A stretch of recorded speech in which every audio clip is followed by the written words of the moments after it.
Good morning student. तो आज हम लोग नया चैप्टर पढ़ेंगे प्रादेशिक राज्य। उसके पहले वाला में जो क्वेश्चन आंसर था उसको हम लोग क्लास में करेंगे। बाकी जो था वो हम करवा चुके हैं। रिक्त स्थान भरो और सही जोड़े बनाइए, लेखकों के नाम, ये सब हम लिखवा दिए। आज नया चैप्टर पढ़ेंगे हम लोग प्रादेशिक राज्य। ठीक है। पूर्वकालीन मध्यकाल में अनेक राजवंशों ने भारत पर शासन किया। पूर्वकालीन मध्यकाल में अनेक राजवंशों ने भारत पर शासन किया। दक्षिण व उत्तर भारत के इन राजवंशों के बीच अक्सर युद्ध होते रहते थे। दक्षिण व उत्तर भारत के राजवंश यानी कि जो राजा थे या राजा के वंश जो थे, जो राजा बनता था, उनके बीच अक्सर क्या होते थे? युद्ध होते रहते थे। इन युद्धों के कारण कई राजवंशों को बार बार उत्थान और पतन इन युद्धों के कारण कई राजवंशों का बार बार उत्थान तथा पतन हुआ। उत्थान तथा पतन, कभी वो हारते थे, कभी वो जीतते थे, कभी उनका उत्थान भी होता था, कभी पतन भी होता था। इन प्रादेशिक राज्यों को निम्नलिखित भागों में विभाजित करके सुगमता पूर्वक समझा जा सकता है। इन प्रादेशिक राज्यों को निम्नलिखित भागों में विभाजित करके सुगमता पूर्वक समझा जा सकता है। उत्तर भारत, दक्कन व दक्षिण भारत। उत्तर भारत, दक्कन व दक्षिण भारत। उत्तर भारत। प्राचीन काल में अनेक शासकों ने संपूर्ण भारत को एक छत्र साम्राज्य में परिवर्तित करने के प्रयास किए। प्राचीन काल में अनेक शासकों ने संपूर्ण भारत को एक छत्र साम्राज्य में परिवर्तित करने के प्रयास किए, लेकिन उनके प्रयासों को अपेक्षित सफलता प्राप्त नहीं हुई।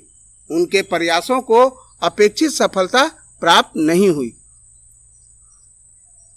प्राचीन काल में हर्षवर्धन अंतिम शासक था। प्राचीन काल में हर्षवर्धन अंतिम शासक था, जिसका उत्तर भारत में एक विशाल साम्राज्य था। प्राचीन काल में कौन था अंतिम शासक? हर्षवर्धन। प्राचीन काल में हर्षवर्धन अंतिम शासक था, जिसका उत्तर भारत में एक विशाल साम्राज्य था। और उसकी राजधानी कहाँ थी? कन्नौज। जो उसका साम्राज्य था उसकी राजधानी कहाँ थी? कन्नौज। उसकी मृत्यु के पश्चात भारत कुशासन व आपसी फूट का शिकार हो गया। उसकी मृत्यु के पश्चात भारत कुशासन व आपसी फूट का शिकार हो गया। अनेक शासकों ने एक विशाल साम्राज्य स्थापित करने का प्रयास किया। अनेक शासकों ने एक विशाल साम्राज्य स्थापित करने का प्रयास किया, किंतु वे सफल नहीं हो पाए। कन्नौज पर अधिकार हेतु त्रिपक्षीय संघर्ष। त्रिपक्षीय संघर्ष, त्रिपक्षीय संघर्ष कहा जाता है, यानी कि 3 पक्ष होते हैं उसमें। ठीक है। 3 पक्ष। 3 पक्ष कौन कौन सा था वो हम लोग जानेंगे, अभी यहाँ पढ़ेंगे। तो कन्नौज पर अधिकार हेतु त्रिपक्षीय संघर्ष। उत्तर भारतीय शासकों के लिए कन्नौज सदा से एक महत्वपूर्ण स्थान रहा। जो उत्तर भारत के शासक थे, उत्तर भारत के जो शासक थे वो क्या करते थे? जो कन्नौज था उनके लिए एक महत्वपूर्ण स्थान था। किनके लिए? उत्तर भारत के शासक के लिए। ठीक है। जिसे जीतने की इच्छा लगभग प्रत्येक शासक के मन में पनपी। किसको जीतने के लिए? कन्नौज को। कन्नौज को जीतने के लिए जो उत्तर भारत के शासक थे उस सबके मन में इच्छा थी कि वो कन्नौज को जीते। ठीक है। इसका सर्वप्रमुख कारण कन्नौज की अत्यंत महत्वपूर्ण स्थिति थी। क्यों कन्नौज को जीतना चाहता था जी? कन्नौज में आखिर था क्या? तो कन्नौज जो था अत्यंत महत्वपूर्ण स्थिति थी उसकी। उत्तर भारत के उपजाऊ मैदान, ठीक है, जो कन्नौज में था, उत्तर भारत के सबसे ज़्यादा उपजाऊ मैदान जो था कन्नौज में था। ठीक है। इस प्रदेश में अनेक समृद्ध नगर थे। इस जो कन्नौज में था अनेक जो नगर थे बहुत बड़े बड़े थे, समृद्ध थे, खुशहाल थे, जो सभी सुख सुविधाओं से परिपूर्ण थे। चूंकि कन्नौज गंगा के मैदान के केंद्र में स्थित था। कन्नौज गंगा के मैदान के केंद्र में स्थित था, इसलिए कन्नौज पर अधिकार का तात्पर्य था पूरे उत्तर भारत का आधिपत्य। कन्नौज पर अधिकार का मतलब क्या हुआ कि पूरे उत्तर भारत पर अधिकार, आधिपत्य। ठीक है, इसलिए लोग जो वहां के शासक थे उत्तर भारत के, वो लोग चाहते थे कि कन्नौज पर मेरा कब्जा हो जाए, मेरा कब्जा हो जाए, मेरा कब्जा हो जाए। ठीक है, 9वीं से 13वीं शताब्दी के मध्य पाल, गुर्जर, प्रतिहार व राष्ट्रकूट, देखो यही 3 पक्ष थे। कौन कौन था? पाल थे, गुर्जर, प्रतिहार व राष्ट्रकूट। ठीक है, ये 3 पक्ष थे और तीनों, इसी को कहा गया त्रिपक्षीय संघर्ष। यानी कि जब तीनों चाहते थे कि मतलब कन्नौज पर मेरा अधिकार हो। तो पाल, गुर्जर, प्रतिहार व राष्ट्रकूट शासक कन्नौज पर अधिकार करने हेतु एक दूसरे से युद्धरत रहे, यानी कि लड़ते रहे। ठीक है, कौन कौन? पाल, गुर्जर और प्रतिहार। पाल, गुर्जर और प्रतिहार व राष्ट्रकूट। पाल, गुर्जर, प्रतिहार व राष्ट्रकूट शासक कन्नौज पर अधिकार करने हेतु एक दूसरे से युद्धरत रहे। लेकिन इस त्रिपक्षीय संघर्ष ने इन तीनों राजवंशों को कमजोर ही किया। ये तीनों आपस में लड़ते रहे और तीनों कमजोर हुए। ठीक है, ये जो पाल हैं, गुर्जर, प्रतिहार और राष्ट्रकूट हैं, ये तीनों कन्नौज पर अधिकार करने के लिए एक दूसरे से युद्धरत रहे। लेकिन इस त्रिपक्षीय संघर्ष ने तीनों राजवंशों को कमजोर कर दिया। ठीक है, पाल वंश। पाल राजवंश की स्थापना 8वीं शताब्दी में राजा गोपाल द्वारा की गई थी। पाल राजवंश की स्थापना कब की गई थी?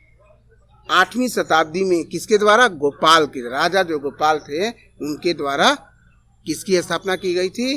पाल राजवंश की। वह एक चयनित राजा था।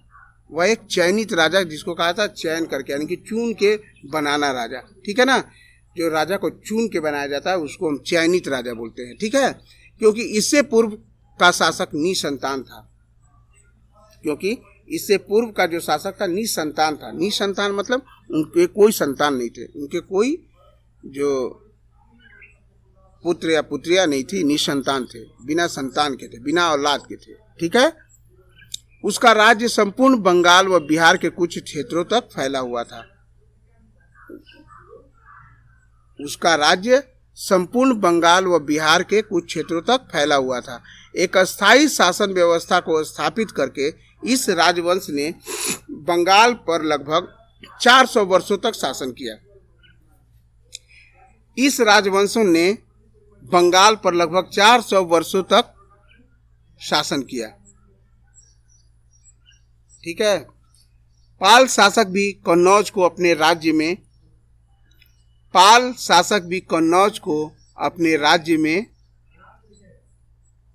सम्मिलित करने के लिए अत्यंत अधीर था।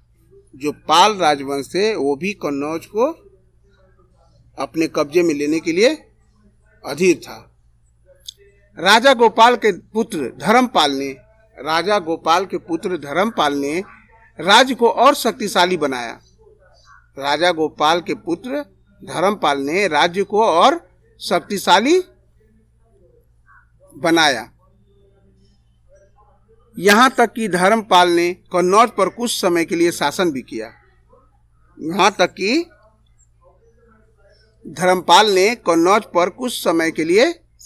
किया। वह एक बुद्धिमान राजा था। एक शक्तिशाली व विशाल सेना रखने के साथ साथ उसने अपने पड़ोसी राज्यों से भी मैत्रीपूर्ण व प्रगाढ़ संबंधों की स्थापना की। उनके जो धर्मपाल था उनके पड़ोसी राज्यों से भी अच्छे संबंध थे। उसने राज्य के व्यापारियों को देश व विदेश में व्यापार करने हेतु भी प्रोत्साहित किया। उसने राज्य के व्यापारियों को देश व विदेश में व्यापार करने के लिए प्रेरित किया। उसके पुत्र देवपाल ने अपने पिता की उत्तम शासन परंपरा को आगे बढ़ाया। पहले कौन था जी? पाल वंश का कौन किया था स्थापना? गोपाल के पुत्र का क्या नाम था? धर्मपाल, और उनके पुत्र का नाम देवपाल। तो पाल शासकों ने कला व साहित्य को संरक्षण प्रदान किया। पाल शासकों ने क्या किया? कला व साहित्य को संरक्षण प्रदान किया। उन्होंने नालंदा विश्वविद्यालय का पुनरुद्धार करने के साथ साथ उन्होंने नालंदा विश्वविद्यालय का पुनरुद्धार करने के साथ साथ बौद्ध धर्म उन्होंने नालंदा विश्वविद्यालय का पुनरुद्धार करने के साथ साथ बौद्ध धर्म से संबंधित ज्ञान का प्रसार करने में अपना अतुलनीय योगदान दिया। राजा धर्मपाल ने मगध में विक्रमशिला नामक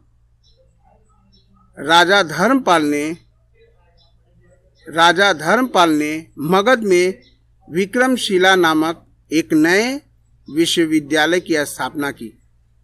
राजा धर्मपाल ने मगध में विक्रमशिला नामक एक नए विश्वविद्यालय की स्थापना की, लेकिन 12वीं शताब्दी के मध्य में सेन राजवंश ने इस राजवंश को प्रतिस्थापित कर दिया। ठीक है, जो नालंदा का विश्वविद्यालय का पुनरुद्धार किसने किया था? पाल शासकों ने। ठीक है, और धर्मपाल ने मगध विक्रमशिला नामक एक नए विद्यालय की स्थापना की, नए विश्वविद्यालय की स्थापना की।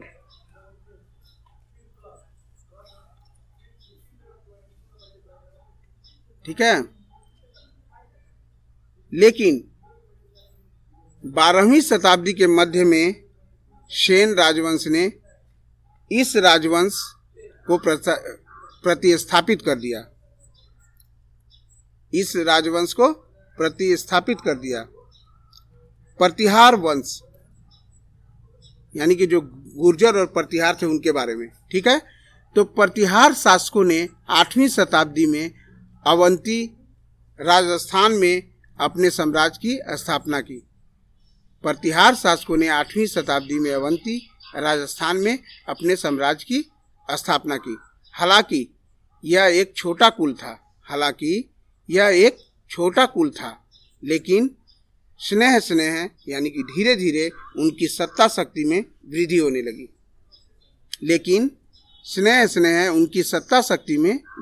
लगी। पाल शासकों के हाथों हारने से पूर्व प्रतिहार शासकों ने कन्नौज पर कुछ समय के लिए शासन भी किया। यानी कि पाल भी कुछ समय के लिए शासन किया और प्रतिहार भी कुछ समय के लिए शासन किया। पाल भी कुछ समय के लिए शासन किया, धर्मपाल, और प्रतिहार भी कुछ समय के लिए शासन किया। प्रतिहार शासकों ने 8वीं शताब्दी में अवंती राजस्थान में अपने साम्राज्य की स्थापना की। हालांकि यह छोटा कुल था, लेकिन स्नेह उनकी सत्ता शक्ति में वृद्धि होने लगी। पाल शासकों के हाथों हारने से पूर्व प्रतिहार शासकों ने कन्नौज पर कुछ समय के लिए शासन किया। मिहिर भोज एक शक्तिशाली प्रतिहार शासक था। प्रतिहार में जो मिहिर भोज था वो एक शक्तिशाली शासक था। मिहिर भोज एक शक्तिशाली प्रतिहार शासक था। उसने अपनी शक्ति को पुनर्संचित करते हुए पाल शासकों से कन्नौज को छीन लिया। उसने लगभग 46 वर्षों तक शासन किया। उसके पुत्र महेंद्र पाल ने अपने राज्य को और अधिक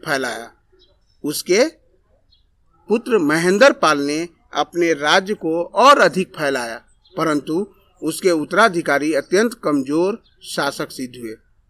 जो महेंद्र पाल थे अपने राज्यों को बहुत फैलाया, लेकिन जो उनका उत्तराधिकारी हुआ अत्यंत कमजोर शासक सिद्ध हुए। वह अपने राज्यों को आक्रमण से नहीं बचा सके। सन 1018 ईस्वी में महमूद गजनवी के हाथों प्रतिहार शासक की हार के साथ ही इस राजवंश का अंत हो गया। सन 1018 ईस्वी में मोहम्मद गजनवी के हाथों प्रतिहार शासक की हार के साथ ही इस राजवंश का अंत हो गया। ठीक है, तो आज बस इतना ही। आज हम लोगों ने जो 3 पक्ष था उसके 2 पक्ष को हम लोग जाने, पाल और गुर्जर और प्रतिहार के बारे में जाना, पाल के बारे में जाना और गुर्जर और प्रतिहार के बारे में जाना। तो इसका क्वेश्चन हम लोग ये कर लेते हैं, इसका क्वेश्चन लिख लो। पाल राजवंश की स्थापना कब और किसने की? पाल राजवंश की स्थापना कब और किसने की? दूसरा सवाल,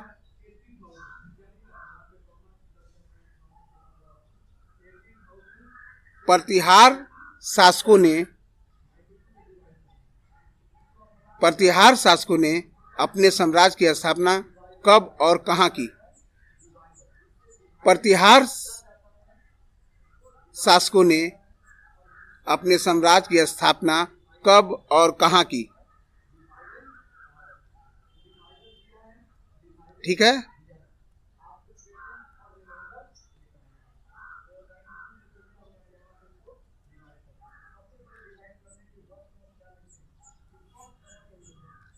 प्रतिहार राजवंश का अंत कब हुआ? प्रतिहार राजवंश का अंत कब हुआ? प्रतिहार राजवंश का अंत कब हुआ? तो आज बस इतना ही। कल हम लोग राष्ट्रकूट के बारे में पढ़ेंगे, क्योंकि पाल और प्रतिहार तो आज हम लोग पढ़ लिए हैं। हम लोग कल राष्ट्रकूट के बारे में पढ़ेंगे। ठीक है।